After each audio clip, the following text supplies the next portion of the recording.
People say 5G is the game changer in the telecommunication industry. With 5G, we can do wonders. And because of that, investors also expect telco stock to show wonderful performance. Hi, I'm Frankie. Welcome back to my Fuck Show.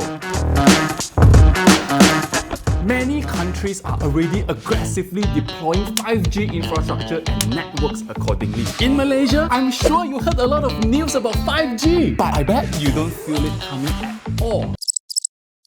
For your information, our government is still not quite sure how they want to do it. What?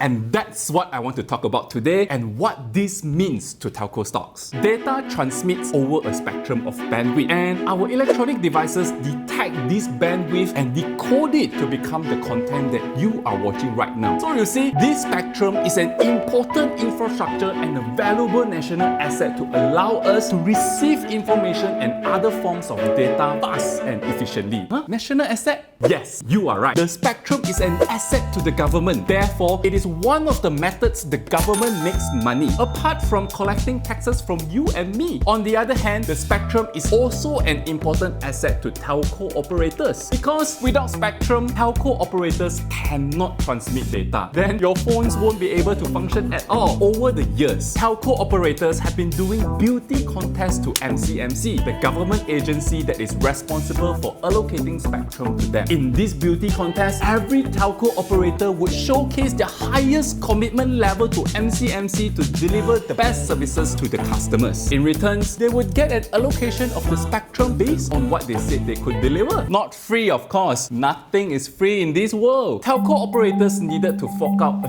huge amount of funds to pay MCMC for their allocation. Now, because beauty is very subjective, it is the biggest flaw in this beauty contest. For example, I don't know what you think about her, but personally, I think she's not bad. I think she's qualified to go for the Miss Universe. When the PH government took office, many people were anticipating the government to change the beauty contest into an open tender, meaning whoever can pay the spectrum gets it. That way, all the telco operators would bid their way up for their desired bandwidth, and the government would maximize its revenue from this exercise. The other widely speculated model was for the telco operators to form a consortium to collectively own the spectrum and cooperate to build the 5G infrastructure together. Both sounded like great suggestions, but as we know, the PH government didn't hold for long. Within months after the new PN government took office, they shocked everybody, announcing that it had allocated the 5G spectrum out to all telco operators. Scout team already! In their allocation, there's one unfamiliar name called Altel Communications Sdn Bhd, a company owned by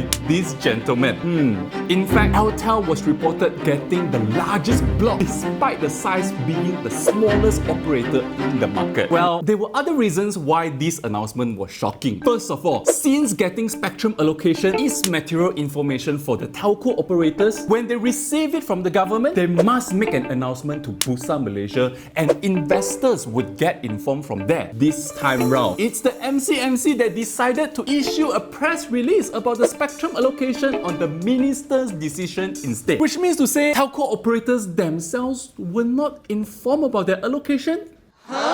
Secondly, the spectrum was allocated out like Christmas presents. There was no mention of how much telco operators have to pay for the spectrum. The whole exercise was like little kids sharing candies. Just give, come and take, lie. Everything becomes so messy. Nobody knew what was going on within the government. As a result, the whole development and deployment of 5G was stalled for the rest of 2020. By March 2021, perhaps our policymakers have exhausted all their brain juice on how to roll out the 5G network the way they want. They decided to form a new SPV known as Digital National Berhad, or DNB in short, to do the job. In other words, DNB will act as the single wholesale network provider for 5G in Malaysia. In the past, the beauty contest model would require each telco operator to fork out their own money to buy a spectrum bandwidth from the government, and then from there they only build their services for the customers. But in this SWN model, there will be no capex at all to start offering 5G services. DNB, the SWN, is responsible for developing the network, while telco operators can simply rent what they need and they can immediately start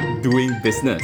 If this sounds confusing, imagine we are looking at a highway. In the past, each car lane had a different telco provider. If one of the lanes is congested but the others are free, they cannot jump lanes. With the SWN model, satu highway boleh jalan. They can switch lane if one is congested. So beautiful, so ideal, so wonderful. Within 4 months, DNB said it has chosen Ericsson to design and build the national 5G network at a total cost of 11 billion ringgit compared to the initial estimate of 15 billion. At the time, DNB said there would be no government funding required for the 5G network to roll out, as Ericsson is going to provide all the funding needed to the project. Just when we all thought the story will end happily ever after, some people argue that there are big problems if Malaysia allows DNB to go on with the SWN model. Think about this. Digital Nasional Berhad is a monopoly. Touch wood, if anything happens to DNB's 5G network, no matter which telco operator you use, everyone will be affected. Apart from that, if Ericsson is not a good supplier,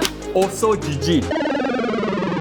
Because of that, there are strong lobbies for a second privately owned 5G network consortium. It is a strong lobby because although DNB has successfully rolled out 5G in certain areas in the country, none of Malaysia's major mobile operators took up the wholesale capacity from it so far, putting pressure on the government to listen to what they really want. This second consortium model that they want is called the dual wholesale network model. Under this model, the private sector will form a consortium together with DNB. Everyone will chip in their share in this entity and ensure a smooth 5G network deployment in the country. Actually, right, these people are also quite cunning, you know. If I'm a Telco in the industry, right, I will also want to use the DWN model because I have the money, ma. I can own the major share in this consortium and sapu a larger bandwidth for myself. Let the other people fight in the smaller pool. From a business risk management perspective, I can also understand the intention of wanting a share in this consortium. At least if Ericsson is not doing a good job, the private sector has a voice and hires another service vendor. Anyways, because of this strong lobby in the market, it looks like 5G in Malaysia is going to be delayed further again.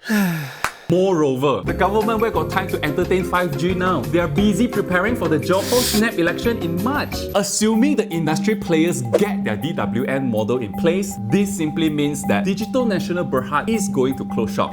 But then DNB has already committed and successfully launched 5G in Putrajaya, Cyberjaya and selected areas of KL. It is running at full speed to make sure 70% of the rakyat will have 5G access by the end of 2023. We are going to kill this momentum if we switch to DWN model now. Also, not to mention, it will further send a pause to the international marketplace of the consistency and clarity of the Malaysian government. Kesana sini. I mean, if you're in Ericsson's shoes having this contract, you would have ordered the chips to fulfill the aggressive rollout, right? Not cheap, you know. If the government can simply just shut down DNB like that and Ericsson's contract is being cancelled, do you think other vendors in the world would dare to continue this risky job?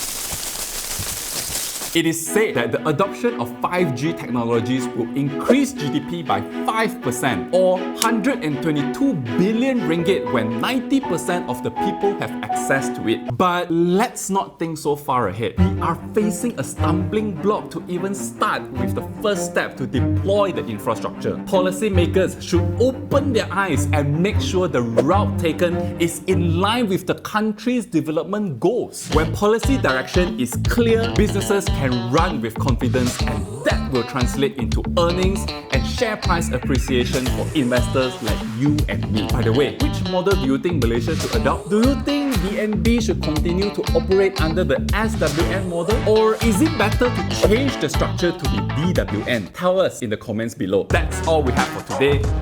#fuck.